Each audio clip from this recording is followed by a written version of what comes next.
team. Cowboys. And who I'm rolling with, huh? Another episode of Classic Cowboys Talk. I am Sean Farrell. God is great all the time. All the time, God is great. Jesus Christ died, and He rose again. Let's go ahead and get into it. I know I was going for a little while, but that's what fatigue, working long hours, getting no sleep will do to you. So yeah. Anyway,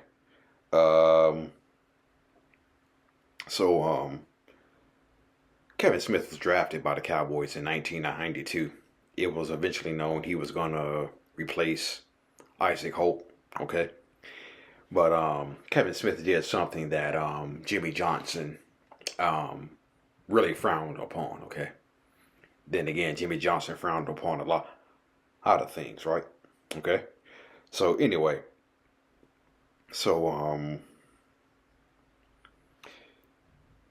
one incident occurred in training camp where this is not the incident that Jimmy Johnson frowned upon, but Kevin Smith one time in training camp forgot to pick up sandwiches for the veterans of the team. And so when Kevin Smith forgot to do that, what the Cowboy veterans did was they bum rushed him. Okay, they bum rushed Kevin Smith, and they duct taped him to the goalpost. Okay, and they duct taped him to the goalpost, and he spent like an hour wiggling his way out. Okay, then when he came back into the locker room,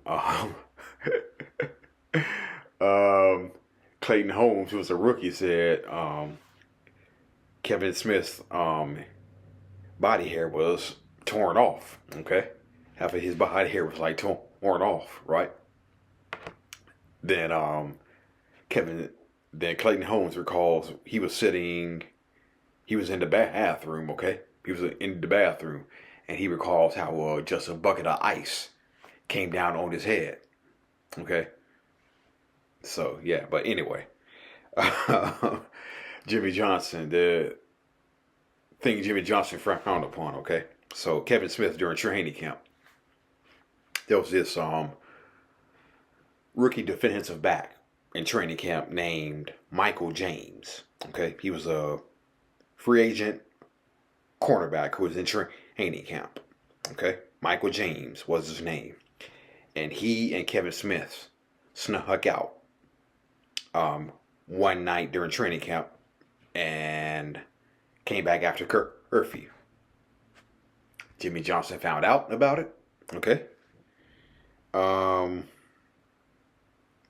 Jimmy Johnson called them into his office, Kevin Smith and Michael James.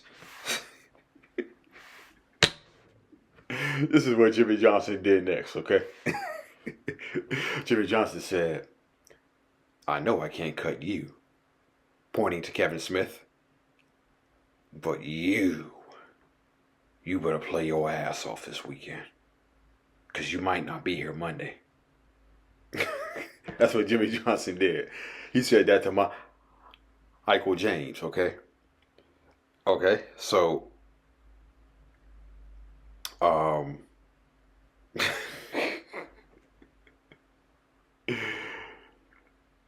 when you look back at some of the stories about the Cowboys and Jimmy Johnson, they weren't funny back then, but you can laugh at them now, okay?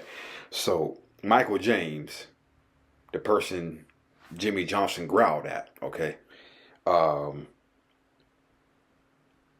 Michael James, he was the best Cowboys player on the field that day. He was fast, he was aggressive, he was active, made plays on the field. Jimmy Johnson cut him 2 days later.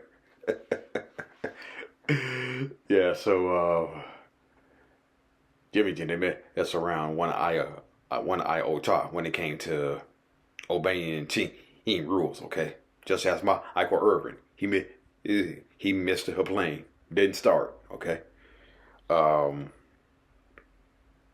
Speaking of missing planes, there's a story that Troy Aikman tells, okay? Okay, there's a story that Troy Aikman tells. Troy Aikman after the 1992 NFC Championship game, when the Cowboys beat San Francisco. Okay. Troy Aikman was named player of the game. Okay. And Troy Aikman stayed behind and did a little more interviews with reporters. But just like Jimmy Johnson did with Michael Irvin, Troy wasn't on the plane. Okay. Troy wasn't on the bus. Well, he wasn't on the bus. Yeah, bus. Okay, yeah. He wasn't on the team bus. Okay. And so, just like Jimmy Johnson did with Michael Irvin missing the plane, Jimmy Johnson was like, we're not waiting on Troy. Let's roll. Okay. And Troy's like, I was just named player of the game, and Jimmy still wouldn't wait for me. Troy Aikman actually said he had to ride the media bus to get hit back to the plane. Okay, so at least Troy Aikman still made the plane on time. Okay, he just had to ride the media bus. Okay, to get back to the plane, as opposed to Michael Irvin, who completely missed it. Okay. So Jimmy Johnson and Mark Stepnoski. It was known that Mark Stepnoski was a free spirit. He danced to the beat of his own drum. Jimmy Johnson didn't like that. He didn't like Mark Stepnoski's long hair. And so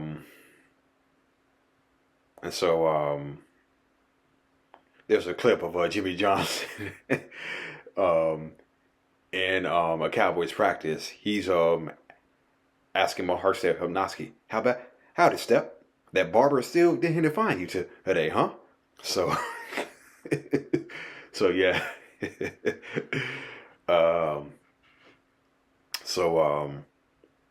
Mark Stepnoski held out, okay, for most of training camp, 1992, okay.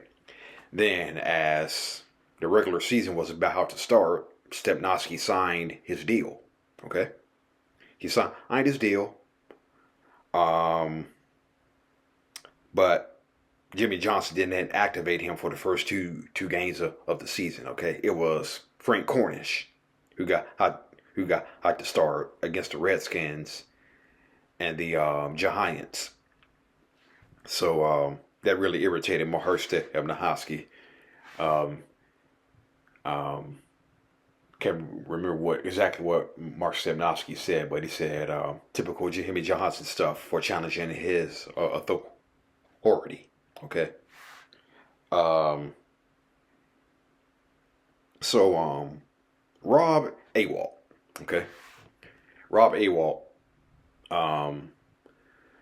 came to the Cowboys in a preseason trade right before the 1990 season, okay? And so he was Jay Novacek's teammate in Arizona, okay?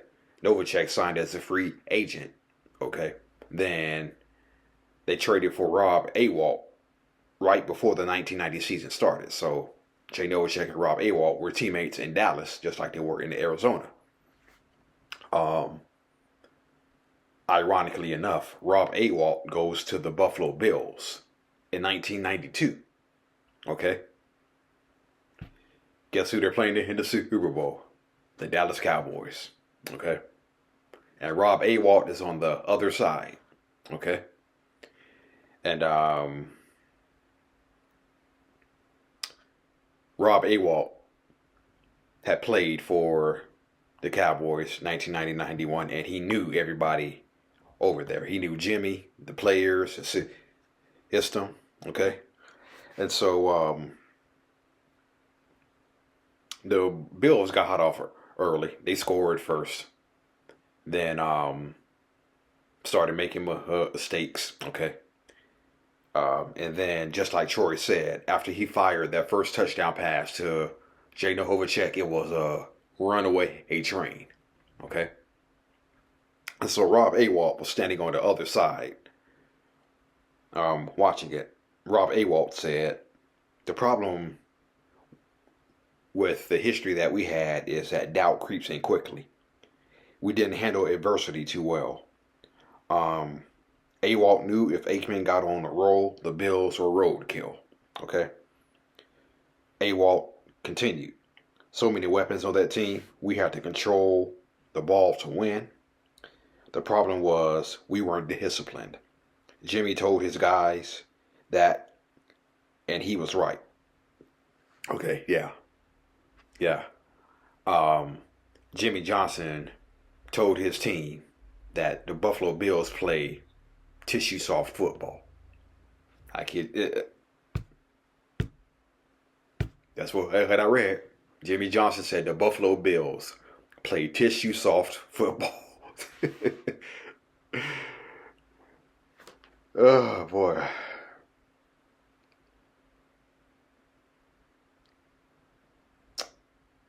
Yeah. He said the Buffalo Bills play tissue soft football. Mm. I think that says something about her team when Jimmy Johnson calls her team tissue soft. Okay. I just can't get over that. Him saying the Buffalo Bills play tissue soft football. I just can't get over that. Oh man. Anyway, but yeah. Jimmy Johnson said they play tissue soft football. They're sloppy. They turn the ball all over. And what do you know? The Bills turned the ball over 9 times. And it could have been 10. Okay? Because they fumbled a kickoff. But the Bills recovered that one. Okay? Yeah, so it could have been 10 turnovers. Okay? But, woo. I think that says something about her football team when the Cowboys coach is calling your team tissue soft. Okay? So, oh yeah. Oh yeah, but either way, I meant to bring this up in the beginning. There seems to be a war. There seems to be a war of words going on between, I see on social media, between Cowboy content creators and Cowboy beat writers, okay? And it just seems like Clarence Hill is a target of a couple of Cowboy content creators, okay?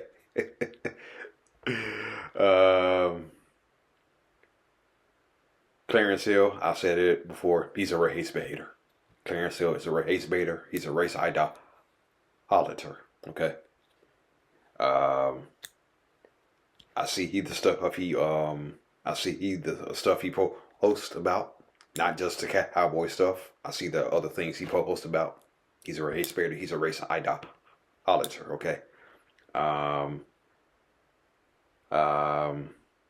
I don't think Clarence Hill gets along very well with Ed Werder.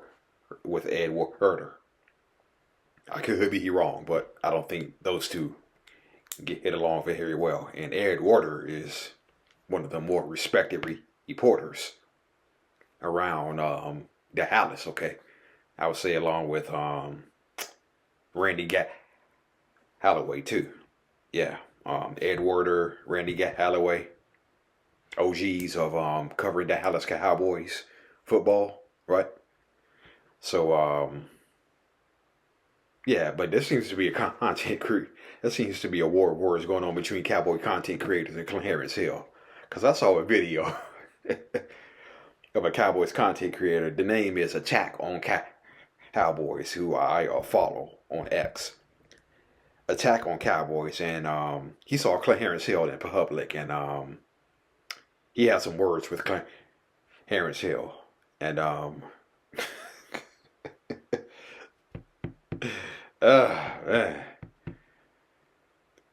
It's funny.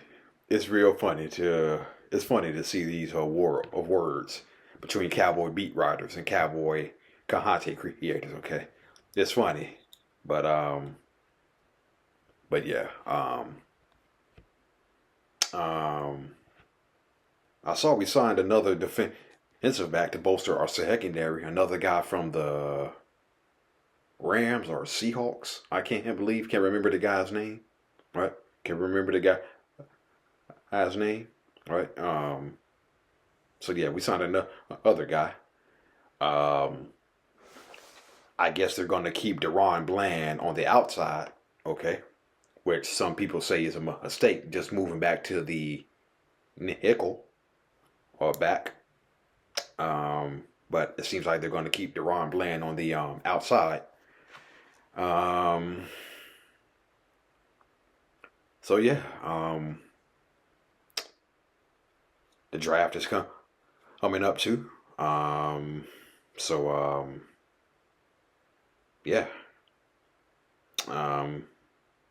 Can't wait for it. Can't wait to see who we are going to draft on defense. I think we're going to go all defense.